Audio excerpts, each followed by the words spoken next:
Você sabe que de tempos em tempos o Brasil resolve encontrar uma solução mágica para os seus problemas. Então, assim, vamos ser parlamentarista, porque é muito melhor do que o presidencialismo. Daí a gente fala, os países parlamentaristas, e a gente começa a listar as virtudes dos países parlamentaristas. Aí a gente, de repente, numa discussão tributária, fala, vamos recriar a CPMF, vamos criar a CPMF, porque nós criamos lá atrás, vamos recriar a CPMF, porque aí a gente vai tributar todo mundo, como disse o Paulo Guedes, até os drug dealers vão ser tributados, né? Aí vem o Weintraub, vamos criar as escolas cívico-militares, porque aí vai resolver o problema do ensino. Lá atrás, tempos atrás, no Rio de Janeiro, o Leonel Brizola criou os CIEPs, e daí depois viraram SIACs no Brasil todo, como se fosse também resolver o problema do ensino. E o tempo vai passando, você olha que essas soluções, elas são, como é que eu posso dizer, uma cortina de fumaça para o verdadeiro problema brasileiro, que a gente não enfrenta da forma como deve enfrentar, e surgem essas ideias, são ideias que vão surgindo.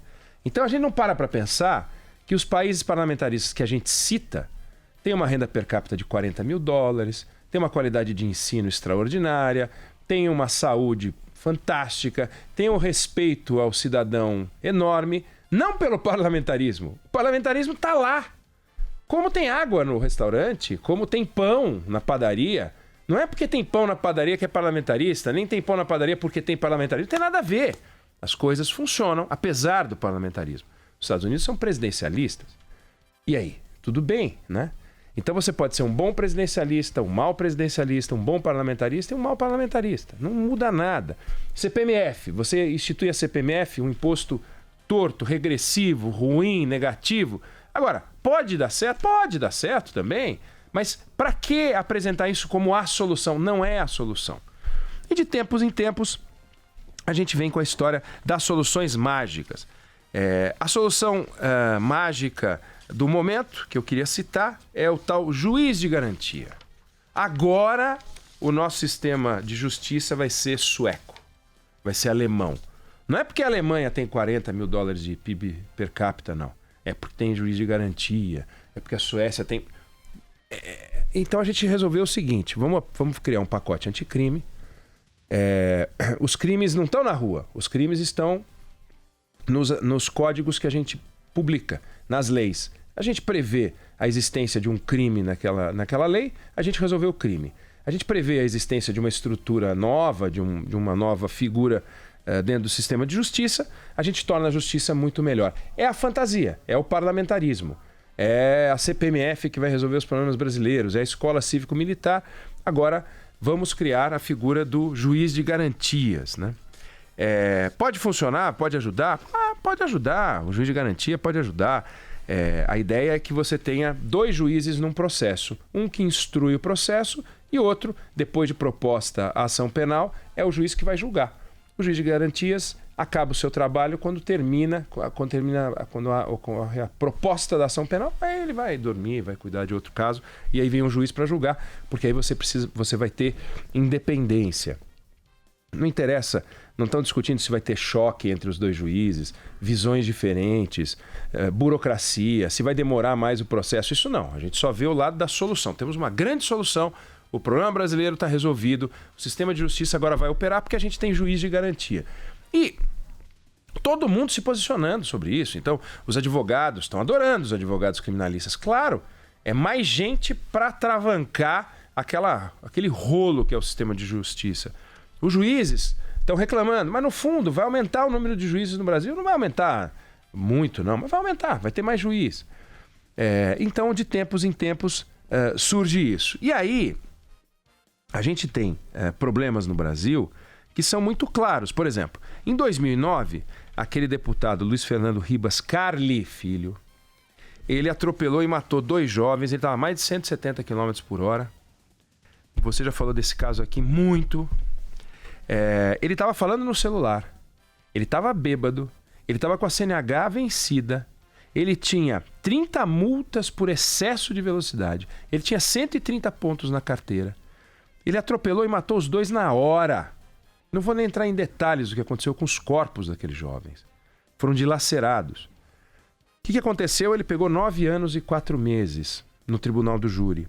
E o Tribunal de Justiça do Paraná reduziu para 7 anos e 4 meses. 7 anos e 4 meses. Então, é um duplo homicídio. Mas é culposo, é doloso, dolo eventual. Não interessa. O sujeito com aquela máquina a 170 km por hora tirou a vida de 2 pessoas. Ele pegou 7 anos e 4 meses de semiaberto num processo, um crime que aconteceu em 2009. Quando que foi julgado? Esse ano? Agora, esse ano. 10 anos depois. E ele pegou uma pena leve. Então, morosidade e pena leve. Esse é um problema do sistema de justiça real, concreto. O que no pacote anticrime está sendo apresentado para resolver este problema? Nada. Não tem nada. Apelação, embargos, infringentes, recursos especiais, recursos e mais recursos. Outro dia, o Rodrigo Aidar falou de um caso envolvendo um ministro do STJ e ele listou o tamanho do que era o recurso. Talvez ele possa até rememorar quando entrar para conversar conosco hoje. Era extensíssimo, porque era alguma coisa como consideração do despacho no embargo de declaração do recurso extraordinário do agravo regimental, do embargo de declaração do agravo, e não parava com esse troço. E não tinha fim, e também não fazia o menor sentido. E não discutia o caso em si. Do caso. Exatamente. Era só burocracia. Daí a irritação do desembargador, aliás, do ministro da Corte Superior. Então você tem embargos de divergência, embargos de declaração, agravos, e assim vai. O que foi apresentado no pacote anticrime para resolver este problema? Porque isso é uma agressão à sociedade. A hora que um processo entra e você para de discutir o caso e passa a discutir a maneira de lidar com os recursos, o problema real, que é o crime cometido, não foi combatido e não está sendo combatido. Cadê o pacote anticrime para apresentar uma ação para conter isso? Isso é problema real. Outro problema real, Poder Judiciário Brasileiro, 1,4% do PIB é o custo do Poder Judiciário Brasileiro. O Ministério Público Brasileiro custa 4 bilhões de reais por ano. O Poder Judiciário, de uma forma geral, custa 3 vezes mais do que da Alemanha. Esse dado sempre me espanta muito. O Conselho Nacional de Justiça resolveu, é o órgão máximo da organização interna da justiça brasileira, não o órgão máximo de apelação, que seria o STJ e o STF. Resolveu fazer uma sede nova com 25 milhões de reais de dinheiro nosso, que eles entendem que é deles. Porque a partir do momento que foi colocado no orçamento, eles entendem que pertence a eles. Bom, hoje cada funcionário do CNJ tem 15 metros quadrados de espaço. Imagina, uma família de 4 pessoas num apartamento de 60 metros quadrados, né? Pois bem, a nova sede vai ter 39 metros quadrados por funcionário, são 40 metros. Então, significa uma família de 4 pessoas vivendo em 160 metros. Imagina se todos os brasileiros, todos os nossos ouvintes, morassem em apartamentos ou em casas de 160 metros. Apartamentão, hein? Vê se tem cabimento um negócio desse. Mas é claro, você viver num apartamento de 160 metros morando todo dia, você até pode dizer, eu quero. Mas e se você só for para o seu apartamento a cada 15 dias? Fosse um apartamento de praia, ou uma casa de campo. Porque eles se reúnem no CNJ a cada 15 dias. Então, para que esse espaço todo, né? Normalmente, quando se muda para um apartamento de 160 metros quadrados, é porque você está ganhando bem, né? Exatamente. Teve um belo de um aumento para conseguir. Será que é o caso? Pois é. A gente está vivendo essa realidade? Nós que somos os financiadores, não. Mas eles, que são os detentores do manejo dos recursos, sim, estão enriquecidos. Porque se eles têm 25 milhões e ninguém tira deles... Então, os juízes cuidam dos próprios salários, os juízes decidem as diárias, a política de auxílio na remuneração que fura o teto, os carros que eles usam, as férias de 2 meses, o direito de estudar fora do Brasil com remuneração. Imagina, você resolve estudar fora do Brasil e a Band paga, né? Não, mas vai ser bom quando você voltar. Não, quem falou que vai ser bom quando você voltar? São mordomias de republiqueta. O que o pacote anticrime fez para conter isso? Nada. Não tem uma linha sobre isso. Então, o juiz Sérgio Moro propôs um pacote anticrime, ele até propôs o veto da figura do juiz de garantias, e a gente vai ter o juiz de garantias, a não ser que derrubem, mas não faz muito sentido. O presidente sancionou com o juiz de garantias, não vetou como propôs o ministro Sérgio Moro. Então a gente não resolveu o custo, não resolveu o excesso de recurso, não resolveu a morosidade, não resolveu a impunidade. E aí, agora a gente vai ter uma justiça padrão alemã, porque a gente tem o juiz de garantia. O presidente Bolsonaro sancionou anteontem. É um projeto que pode ajudar, mas ele pode ajudar tanto quanto outro item do pacote anticrime, do qual a gente já conversou aqui outra vez, que é o aumento de 30 para 40 anos da pena máxima. Populismo, puro populismo. A maior parte dos criminosos comete um crime na vida. E a maior parte dos crimes cometidos não chega a 30 anos. Se a maior parte dos criminosos comete um crime que não chega a 30 anos, a pena de 40 anos não vai ter muita utilidade. E se ele só produz um crime, e depois ele vai sair e não vai cometer outro crime, de que adianta a pena máxima como forma de coibir a ocorrência de crimes, né?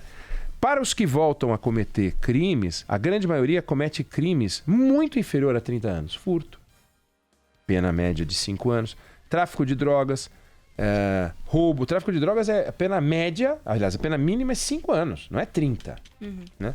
O roubo padrão é 5 anos também. E mais de 80% dos presos temporários no Brasil, eles vão ser condenados a penas que não prevêem regime fechado. Então, de que adianta aumentar de 30 para 40 anos? Podia ter aumentado para 50, para 60, para 70. Não pode aumentar muito, porque se você aumentar demais, você vai criar a pena perpétua. E é proibida pela Constituição. Então, tem uma discussão até sobre isso. É uma lei simbólica, não tem racionalidade nenhuma. O juiz de garantias é uma nova forma de organizar o sistema de justiça no Brasil. Também não vai mudar o cheiro da água. A água vai continuar fedida do jeito que está. E para arrematar isso tudo, a gente aprovou nos últimos 70 anos 150 leis penais, aproximadamente. 80% delas propondo mais rigor, mais severidade, combatendo, entre aspas, o crime de uma forma mais forte. Pois, em 1980, a gente tinha 11 assassinatos por 100 mil no Brasil. Hoje, a gente tem quase 30. Então, de que maneira essas leis elas mudam a realidade do Brasil? Elas não mudam. Só que elas passam para a sociedade uma impressão distorcida. Porque você chama... Se você, em vez de chamar de pacote anticrime, chamasse de pacote de empulhação do cidadão, ninguém iria apoiar. Mas chama pacote anticrime. E quando for divulgada a iniciativa lá na hora da eleição, vamos dizer assim, o governo sancionou o pacote anticrime. Puxa vida, um país que tem um pacote anticrime é um país civilizado, né? Então você dá o nome para as coisas, nomes bonitos. Quando você vai olhar, não muda nada, não vai mudar nada. O juiz Sérgio Moro é uma das pessoas mais importantes do mundo, né? No mundo da justiça. Ganhou um prêmio essa semana, um dos 50 perfis mais influentes da Financial Times, se não me engano. E ele não tinha pacote anticrime. Não tinha pacote anticrime. Tinha a legislação anterior. Legislação que vigorava em 2014. Não tinha pena de 40 anos, não tinha juiz de garantia, não tinha nada disso. Como é que ele conseguiu fazer o trabalho dele sem isso, né? Os advogados de defesa conseguiram algumas vitórias importantes na Lava Jato. Como é que eles conseguiram as vitórias importantes sem ter juiz de garantia, né? Então, o que é preciso olhar o nosso sistema de justiça é distorcido, como o nosso sistema tributário é distorcido, como o nosso sistema político é distorcido. A gente tem que rever essas coisas com medidas objetivas, simples, concretas. Nenhuma delas é milagrosa. A reforma da Previdência não é milagrosa. Não é assim, bom, agora temos um novo Brasil. Não. A propaganda do governo até chama de nova Previdência. Ok, pode chamar. Mas é uma reforma para a gente poder sobreviver. É importante fazer. Daqui a alguns anos nós vamos fazer outra, pode escrever. Não tem como, porque a sociedade ainda bem está vivendo mais, cada vez melhor. A reforma administrativa tem que ser enfrentada. A reforma tributária tem que ser enfrentada. Agora, a reforma do sistema de justiça, essa a gente não quer nem conversar. Porque as corporações não se interessam nisso.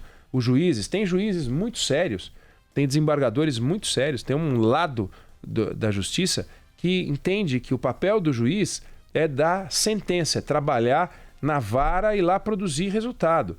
Agora, uma boa parte está só nessa discussãozinha corporativa, dessas associações, esse negócio, e o Brasil não anda. E continua a gastar muito dinheiro, sede do tribunal aqui em São Paulo, na Bahia, em outros lugares, criação de tribunais regionais federais, dinheiro, gastança, e isso não aparece nos pacotes anticrime, e esse é uma verdadeira agressão à sociedade.